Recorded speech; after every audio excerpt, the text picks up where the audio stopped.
What it does. How y'all doing today? So last week we were talking about Moses and the Israelites in the desert. A little bit of time passed by and Moses died.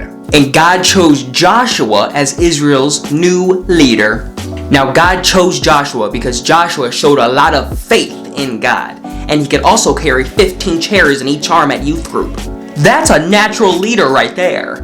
As Joshua was leading the Israelites, he told them to prepare to enter the promised land.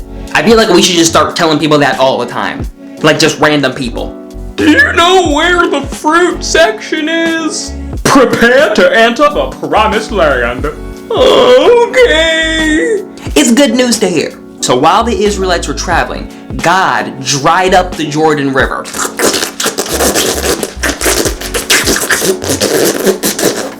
That way, they could enter the land. God loves messing around with water, okay? First, it was the flood with Noah. Then he split the sea for Moses. And now he dried up the Jordan River for Joshua. He better be careful messing around with all this water. Water don't just grow on trees. The people in Jericho saw the Israelites crossing the sea and they got scared. So they closed up their city so the Israelites could not get in. The people of Jericho were like, "Sorry, Israelites, my mom said I can't come outside until I finish my homework." And the Israelites were standing in the front yard like, "Why won't anyone play with me?" Now Joshua knew that God wanted him to capture Jericho. But its walls were tall and wide. God said to Joshua, "I have handed Jericho over to you." Then he told Joshua how to win the battle. God gave Joshua the cheat codes. And Joshua followed God's words exactly. Right, left, right, AX, B, X squared, over, up, down, right, left, jump, down, right, left. Now those cheat codes translated into this. The fighting men and the priests walked around the city one time. And even though they were carrying swords and spears and they looked tough, they never tried to fight and they never said a word. Ooh! God told them to use the silent treatment. That's a classic. And when they finished walking around the city, they went right back to the camp. And the next day, they did the same exact thing. In fact, they silently walked around the city for 6 more days in a row. They probably looked weird to the people living in Jericho.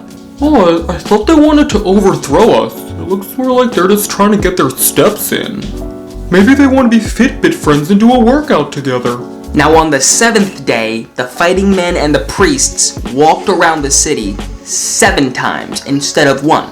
And on the 7th time, the priests blew a loud blow through their trumpets.